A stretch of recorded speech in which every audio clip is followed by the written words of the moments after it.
So for phase one, the menstrual cycle, typically this is when we actually have a little bit more energy. So a lot of times people think, okay, I'm on my period, I'm bleeding, maybe I'm feeling kind of icky. That usually can last for the first couple of days, but after that, you can kind of capitalize on the fact that this is a lower range in your hormones at this time. So you can consider maybe on those first couple days of the period, performing low impact exercise, stretching, gentle movement, going out on walks, maybe some exercises to encourage gut motility.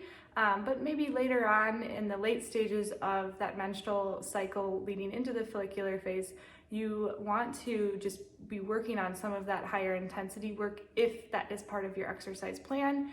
We don't have a ton of that in the 12-week strength training program because we're really building this program to support hormones.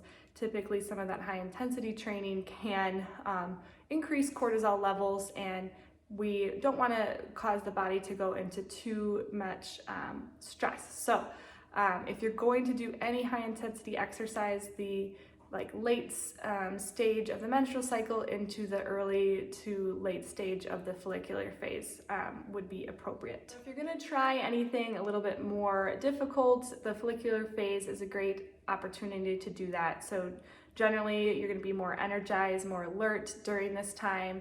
There's a slight increase in estrogen and testosterone that make this a really great time to build strength.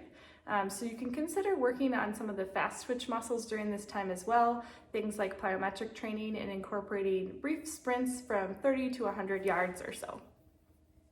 As for the ovulatory phase, there is a rise in hormones and energy levels while the body prepares to release the egg. So this phase is short term, usually lasts about 24 hours. You can continue to do your strength training, your cardio, maybe sprinkling in a little bit of the high intensity exercise.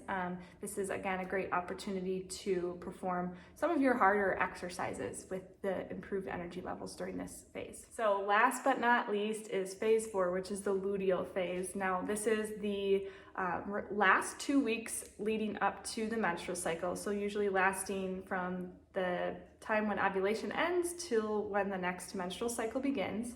And this is when your hormones, estrogen and progesterone, are gradually going to peak. And then they start to drop. And when they start to drop, that's a lot of times going to trigger some of those premenstrual symptoms. So that might be some of that breast tenderness, some of the lower energy, the fatigue, some of the potentially low back pain or lower like sacral region discomfort, lower abdomen discomfort.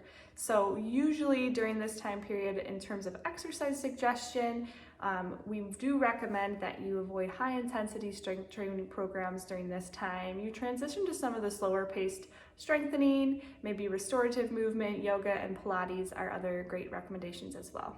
So once again, your 12-week strength training program with Simply Nourished isn't necessarily tailored to match your cycle specifically. So just keep in mind over the course of the 12 weeks that the intensity does increase.